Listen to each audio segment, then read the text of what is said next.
प्रदेश में फिर बढ़ा कोरोना का खतरा। बीते 2 दिनों में 2 लोगों की मौत, 94 नए कोरोना संक्रमितों की पुष्टि।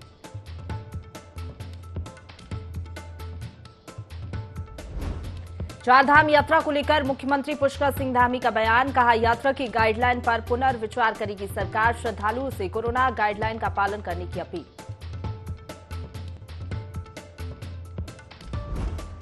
कांग्रेस पर्यवेक्षक पीएल पुनिया आज प्रदेश कार्यालय में करेंगे बैठक। नाराज विधायक और पार्टी पदाधिकारियों से करेंगे मुलाकात। बैठक में प्रदेश प्रभारी को लेकर घमासान के आसार। जोशीमठ में बदला मौसम का मिजाज। तेज अंधड़ और ओलावृष्टि से सेब के बागानों को हुआ भारी नुकसान। काश्तकारों ने सरकार से की उचित मुआवजे की मांग।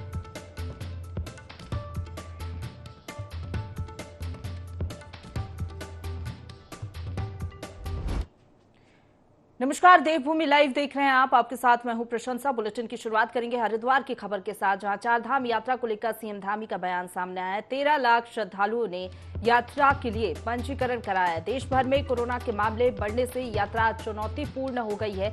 ये सीएम धामी का बयान सामने आया है। यात्रियों की संख्या सीमित किए जाने पर भी बोले हैं सीएम। उन्होंने कहा, जो भी यात्री उत्तराखंड पहुंचेगा उनको दर्शन करवाए जाएंगे। ये बयान सीएम धामी का सामने आया है। तो हरिद्वार से खबर बता रहे हैं, चारधाम यात्रा को लेकर सीएम धामी का बयान सामने आया है। उन्होंने कहा, 13 लाख श्रद्धालुओं ने यात्रा के लिए पंजीकरण कराया है, लेकिन देश भर में कोरोना के मामले बढ़ रहे हैं और इसके तहत यात्रा चुनौतीपूर्ण है। यात्रियों की संख्या सीमित किए जाने पर भी उन्होंने बयान दिया। उन्होंने कहा, जो भी यात्री उत्तराखंड पहुंचेगा उनको दर्शन करवाए जाएंगे। हमारी धर्म नगरी है, तो सभी का मार्गदर्शन समय समय पर मैं लेता रहता हूँ, फीडबैक लेता हूँ, जिससे निश्चित रूप से कहीं ना कहीं काम करने में आसानी होती है। चारधाम यात्रा हमारी प्रारंभ होने वाली है। सभी का सहयोग उसमें अपेक्षित है कि यात्रा, क्योंकि एक हम लोगों के लिए बड़ी चुनौती होती है और हर साल आने वाले यात्रियों की संख्या बढ़ रही है, उस लिहाज से भी कोविड को लेकर हम लोग पूरी सावधानी पहले से ही बरत रहे हैं। और हमारा क्योंकि ये मानना है कि कोविड का भी पूरी तरह से जो उसकी गाइडलाइन है और जो उसके लिए ज़रूरी इंतजाम है, उन सबको ध्यान में रखते हुए यात्रा पर उसका बहुत उस प्रकार से असर भी न पड़े, यात्रा भी जारी रहे। अभी तक 13 लाख यात्रियों ने अभी तक अपना पंजीकरण करवा लिया है और हमने कहा है कि जो भी यात्री उत्तराखंड पहुंचेंगे सभी को दर्शन करने का मौका मिलेगा, हम दर्शन करवाएंगे। और ये जो गाइडलाइन है उस पर भी हम लोगों ने दोबारा पुनर्विचार हम कर रहे हैं कि किस तरीके से लोगों को आसानी से दर्शन होए और जो लोग हमारे इस व्यवसाय से जुड़े हुए हैं, इस आजीविका का भी प्रमुख साधन है, उनके आजीविका भी प्रभावित न हो। तो सीएम धामी का बयान आप सुन रहे थे। उन्होंने कहा कि कोरोना के बढ़ते मामलों के बीच यात्रा चुनौतीपूर्ण सरकार के लिए रहेगी और इसलिए अब कोरोना गाइडलाइन पर एक बार फिर से विचार किया जाएगा। देश भर में जिस तरीके से कोरोना के मामले बढ़ रहे हैं, उसके बाद सीएम धामी का ये बयान सामने आया है। तो उन्होंने कहा, जो भी यात्री उत्तराखंड आएंगे उनको दर्शन जरूर करवाए जाएंगे। चारधाम यात्रा को लेकर सीएम धामी का बयान सामने आया। उन्होंने कहा कि उत्तराखंड में चारधाम यात्रा की शुरुआत होने जा रही। 13 लाख श्रद्धालुओं ने यात्रा के लिए पंजीकरण कराया है। देश भर में कोरोना के मामले बढ़ने से यात्रा चुनौतीपूर्ण सरकार के लिए रहेगी।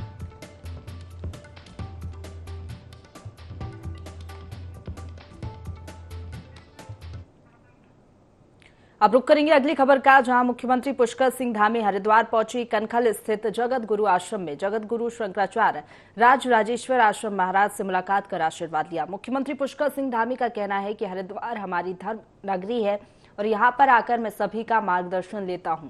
चारधाम यात्रा प्रारंभ होने वाली है। चारधाम यात्रा को सकुशल संपन्न कराना एक बड़ी चुनौती होती है।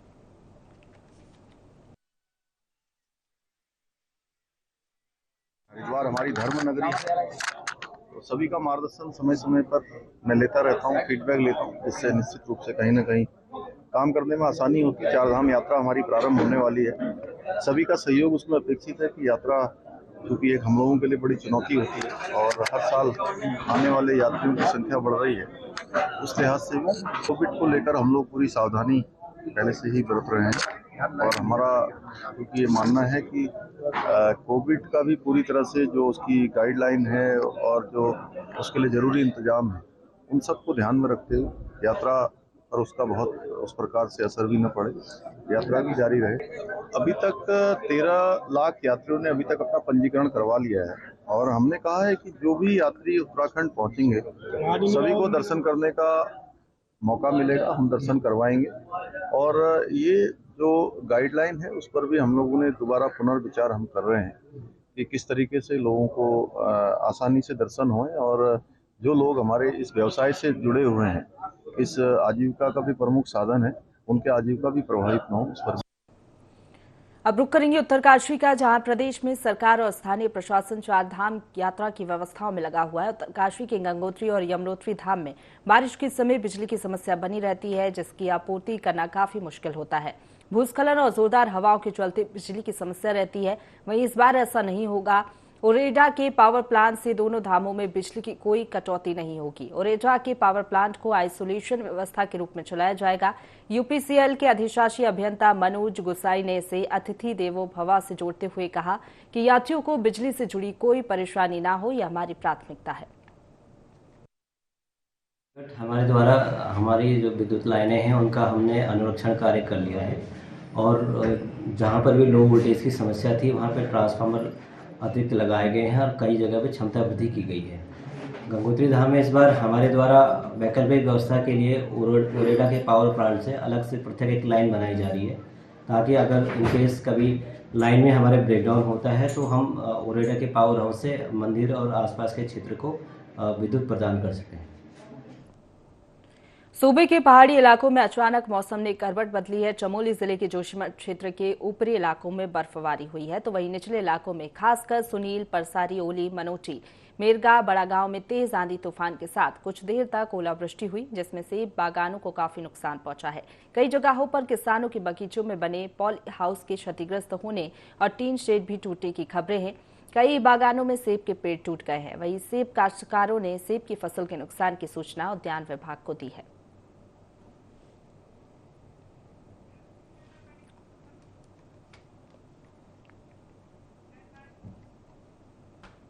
खबर टिहरी के नैनबाग से है, जहां लखबाड़ बांध परियोजना और विस्थापितों की समस्याओं के निस्तारण को लेकर बैठक आयोजित की गई, जिसमें यमुना नदी पर बांध परियोजना का कार्य फिर से शुरू करने पर चर्चा हुई। बैठक में लखबाड़ बांध परियोजना से प्रभावित किसानों का प्रतिकर, विस्थापित आदि शिकायतें उठाई गईं। बैठक में राष्ट्रीय राजमार्ग के संबंधित अधिकारी नहीं पहुंचे, जिससे समस्याओं का समाधान पूरी तरह से नहीं हो पाया, लेकिन सभी शिकायतों को ध्यान से सुना गया और अगली बैठक में समस्याओं के निस्तारण की उम्मीद जताई गई।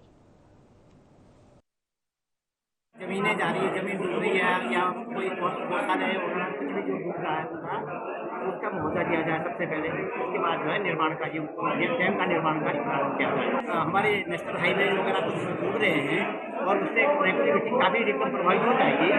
उस प्रभावित उसके बदले में जल्दी से जल्दी हमारे रोड का जो है फाइनल किया जाए।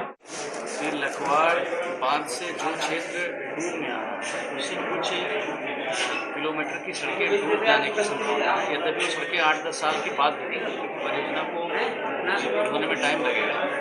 ग्रामीण वासियों को वही समस्या है कि यदि हमारा जो वर्तमान जो रोड चल रहा है, यदि रोड चल रहा है उसका वैकल्पिक समाधान क्या है, उसी की चिंता है और उस चिंता को सुना गया और जो संबंधित विभाग के अधिकारी एनएचके और इनको बताया गया कि उस उन्होंने लिखित करके दिया है निलंबित करने समस्याओं को, उस आधार पर और एक समाधान बनाए वर्तमान में कहाँ पे अलाइनमेंट है और फ्यूचर में क्या होगा, ताकि जो है इनकी समस्याओं का निस्तारण हो।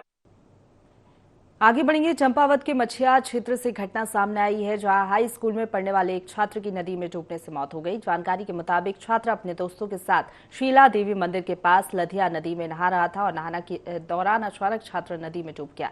इसके बाद इसकी सूचना छात्र के दोस्तों ने ग्रामीणों को दी। मौके पर पहुंचे ग्रामीणों ने पुलिस को बताया। पुलिस ने जांच कर शव का अंतिम संस्कार कराया है।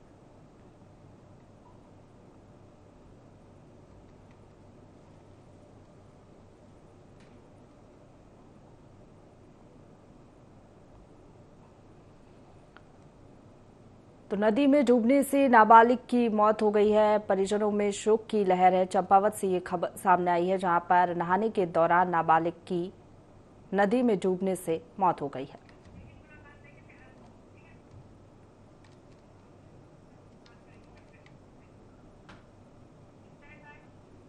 तो आगे बढ़ेंगे, अब रुख करेंगे देहरादून का, जहां कांग्रेस पर्यवेक्षक पीएल पुनिया आज बैठक करेंगे। नाराज विधायक और पार्टी पदाधिकारियों के साथ बैठक होगी। बैठक में प्रदेश प्रभारी देवेंद्र यादव भी मौजूद रहेंगे।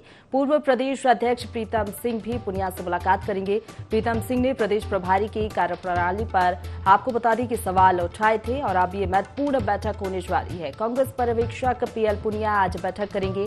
नाराज विधायक और पार्टी पदाधिकारियों के साथ ये बैठक होगी।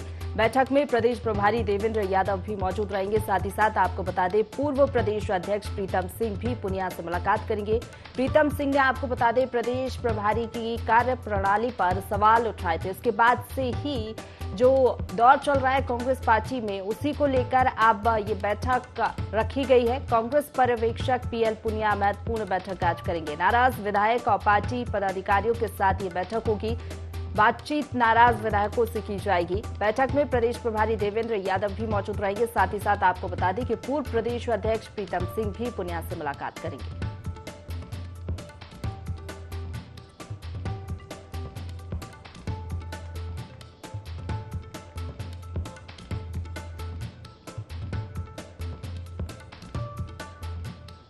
देहरादून से ये खबर बता रहे हैं, जहां पर कांग्रेस पर्यवेक्षक पीएल पुनिया आज महत्वपूर्ण बैठक करने वाले हैं। नाराज विधायक और पार्टी पदाधिकारियों के साथ बैठक की जाएगी, यानी कि रूठों को मनाने की कोशिश होगी इस बैठक के जरिए। बैठक में प्रदेश प्रभारी देवेंद्र यादव भी मौजूद रहेंगे। पूर्व प्रदेश अध्यक्ष प्रीतम सिंह भी पुनिया से मुलाकात करेंगे। चारधाम यात्रा की तैयारियों को लेकर मुख्य सचिव उत्तराखंड डॉक्टर एसएस संधू ने रुद्रप्रयाग पहुंचकर अधिकारियों के साथ बैठक की। इस महत्वपूर्ण बैठक में मात्र 4 अधिकारी ही मौजूद रहे, जिसमें DM Mayur Dikshit, SP doctor Vishakha Bhadade, DFO Abhimanyu और सीएमओ डॉक्टर एचएस मोर्तलिया ही मौजूद रहे। इस दौरान डीएम ने सीएस को केदारनाथ यात्रा तैयारियों को लेकर किए जा रहे कार्यों से अवगत कराया। यात्रा को लेकर स्वास्थ्य विभाग की तैयारियों पर चर्चा की गई। मुख्य सचिव ने कहा कि 20 अप्रैल तक केदारनाथ यात्रा पड़ावों में चिकित्सकों की टीम के साथ ही पैरा मेडिकल स्टाफ की तैनाती कर दी जाए। इसके अलावा उन्होंने डीएम को पेयजल, शौचालय सहित अन्य कार्यों को समय पर पूरा करने के निर्देश दिए। यहाँ हमने विस्तृत बैठक की जिला स्तरीय अधिकारियों के साथ, जिसमें डीएम, एसपी, बाकी भी अधिकारी उपस्थित थे। चारधाम की यात्रा की तैयारियाँ और जो वहाँ निर्माण हो रहा है उसकी तैयारियाँ, क्योंकि इस बार मार्च में बर्फ़ ज़्यादा पड़ी है पिछले सालों के मुकाबले, तो थोड़ा सा विलम्ब है, उसको कैसे हम कैचअप कर सकें, और ये सारी विस्तृत विचार विमर्श हुआ। घोड़े खच्चर का भी काफ़ी सिस्टम इन्होंने अच्छा किया है, तो मुझे आशा है कि आप लोग भी और जो बाहर से यात्री आएंगे तो इस साल की यात्रा देखें प्रसन्न हों।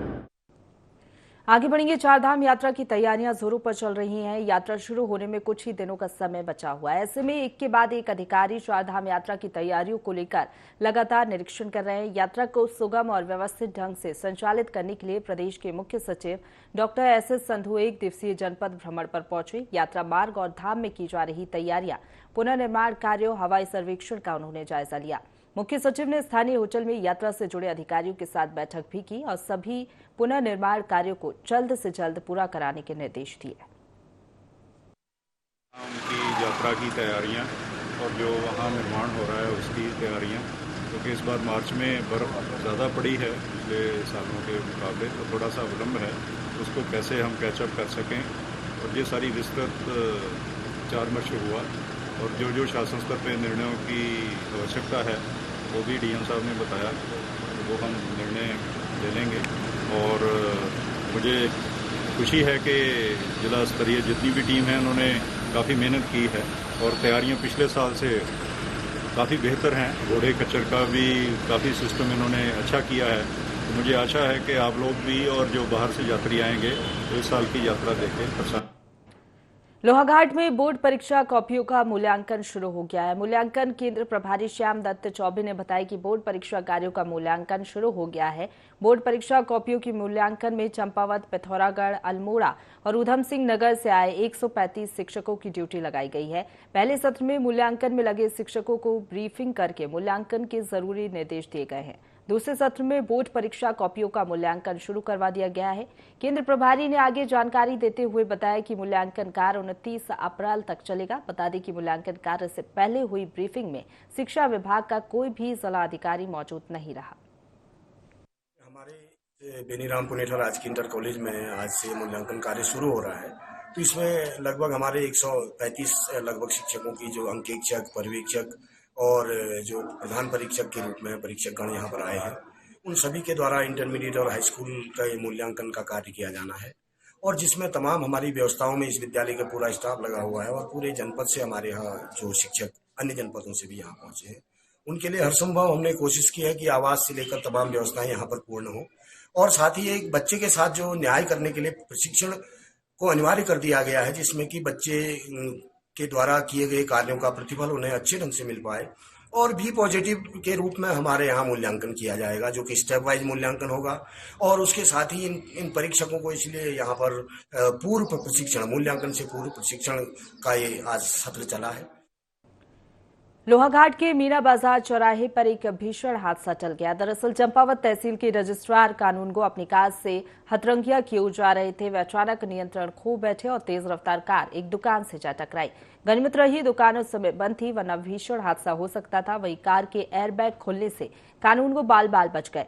उन्हें मामूली चोटें आई हैं। दुर्घटना में कार और दुकान के शटर को काफी नुकसान पहुंचा है।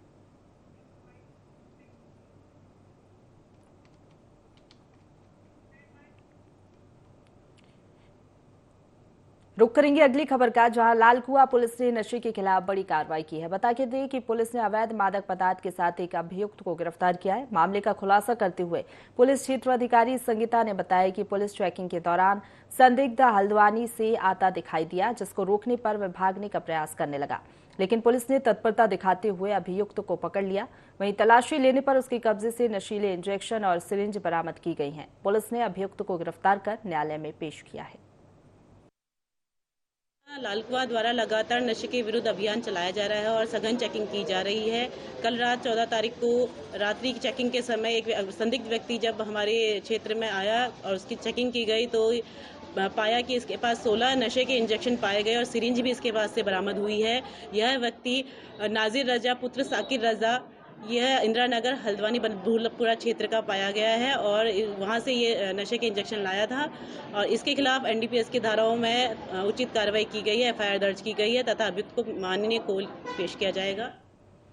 मुख्यमंत्री पुष्कर सिंह धामी हरिद्वार के राज्य अतिथि गृह डाम कोठी में सद्भावना सम्मेलन और राष्ट्रीय एकता शिविर में भाग लेंगे। यह आयोजन मानव उत्थान सेवा समिति आयोजित कर रही है। सीएम धामी आपको बता दें, इस आयोजन में शामिल होंगे मुख्यमंत्री के साथ कैबिनेट मंत्री सतपाल महाराज भी मौजूद रहेंगे, जहां उपस्थित हजारों श्रद्धालुओं से मुलाकात भी वो करेंगे।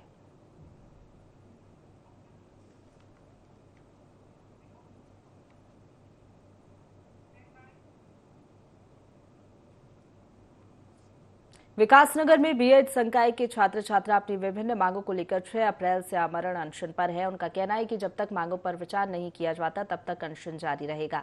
इसी कड़ी में डाक पत्थर महाविद्यालय की छात्र संघ अध्यक्ष लक्ष्मी वर्मा सहित अन्य छात्रों ने अनशन किया। इस दौरान कुछ छात्र छात्राओं की तबीयत खराब होने लगी, जिसकी सूचना मिलते ही विधायक मुन्ना सिंह चौहान मौके पर पहुंचे। छात्रों ने बताया कि बीएड पाठ्यक्रम का एफिलिएशन नहीं हो पा रहा है, जिस कारण उन्हें आंदोलन के लिए बाध्य होना पड़ा। विश्वविद्यालय प्रशासन से भी बात की गई पर कोई सुधार नहीं हुआ है। जो हमारी मांग थी कॉलेज का एफिलिएशन जल्द से जल्द हो जाए, क्योंकि हमारा पैनल हो चुका है, और दूसरा एफिलिएशन मिलने के बाद हमारे स्कूल से पोर्टल खोल दिया जाए, ये हमारी मांगे थी। तो विधायक जी ने आके हमारी मांगों को सुना है और उन्होंने पूरी गारंटी ली है कि इस प्रक्रिया को जल्द से जल्द पूरा किया जाएगा। हमारी मांगे ये थी कि हमारे कॉलेज का जब 2020 से एफिलिएशन नहीं हुआ है, जिस वजह से समाज कल्याण ने हमारी स्कॉलरशिप को डिफेक्ट कर दिया है, तो इस बारे में आगे कार्रवाई जारी है और जल्द से जल्द पूरा आश्वासन दिया है कि पूरा कार्य किया जाएगा। ये बच्चे बहुत ही इनकी एक गंभीर समस्या उसको लेकर के बैठे हैं और वो सबका चिंता का कारण है, मेरा चिंता का कारण है। और ये जो सीनियर छात्र यहाँ पर छात्र लीडर हैं, यहाँ पर जो बीएड के जैसा मुझे ने बताया कि पोस्ट कोविड के बाद एफिलिएशन ही नहीं आया, पढ़ाई कर रहे हैं, डिग्री भी ले रहे हैं, एफिलिएटेड नहीं है, उसकी वजह से उनको स्कॉलरशिप फी रिफंड वगैरह का वो सब सुविधाएं नहीं मिल पा रही है। उन्होंने जो लिखा पढ़ी एफिलिएशन के लिए चीजें होनी चाहिए थी, कार्रवाई की जानी चाहिए थी, वो समय रहते हुए नहीं की। पिरान कलीर के मोहम्मदपुर पांडा गांव में ग्रामीण लंबे समय से धरना प्रदर्शन कर रहे हैं। ग्रामीणों का कहना है कि सर्विस लाइन और अंडरपास निर्माण को लेकर लगातार उच्च अधिकारियों से शिकायत कर रहे हैं, पर फिर भी उनकी समस्या का कोई समाधान नहीं हो रहा है। वहीं ग्रामीणों ने अपनी समस्या वरिष्ठ भाजपा नेता मनीष सैनी को बताई, जिसके बाद मौके पर पहुंचे भाजपा नेता ने अधिकारियों से नाराजगी जाहिर करते हुए एनएच अधिकारियों और तहसीलदारों को मौके पर बुलाया और जल्द समाधान करने की बात कही। जो हमारा एनएच बन रहा है उसी के लिए आज यहाँ सारे हमारे सक्षम अधिकारी एनएच के भी और हमारे राजस्व की हमारे जो तहसीलदार महोदय हैं और बाकी सब लोग यहाँ उपस्थित हुए हैं इनकी समस्याओं का निराकरण करने के। पहले हमारे लिए हमारे किसान है, हम बात की बात है सारी, और हम लोग इनके साथ हैं बिल्कुल और सारे संतुष्ट। हमारा काम होगा 3 दिन का, इन्होंने हमें कहा कि 3 दिन के अंदर हम इस पर कार्रवाई करेंगे। भाजपा सरकार तो हमेशा हमारा काम है सबका साथ सबका विकास। हम लोग ऐसा थोड़ा ना, ये सारे हमारे भाई है, सब भाजपा ही है। यहाँ पर किसानों की समस्या उन्होंने हमें 3 दिन के अंदर कहा भारत सरकार के पास वो लिख के भेजेंगे और उस पर हम लोग लड़ेंगे, चाहे हमें कुछ भी करना पड़े, हम सर्विस लैंड बना। उत्तराखंड के मुख्यमंत्री पुष्कर सिंह धामी अपने विधानसभा क्षेत्र चंपावत पहुंचे, जहां उन्होंने कांग्रेस को आड़े हाथों लेते हुए कांग्रेस को मुद्दा विहीन पार्टी करार दिया और कहा कि कांग्रेस के पास कोई मुद्दा नहीं है, जिस वजह से वह पोस्ट कार्ड और सत्याग्रह जैसे अभियान चला रही है। साथ ही कहा कि कांग्रेस पार्टी सदन में सकारात्मक मुद्दों पर चर्चा करने से बच रही है, सिर्फ व्यर्थ की राजनीति कांग्रेस की ओर से की जा रही है। साथ ही लैंड जिहाद के खिलाफ की जा रही कार्रवाई को लेकर उन्होंने कहा कि उत्तराखंड की धर्म और संस्कृति की रक्षा करने के लिए कार्रवाई की जा रही है।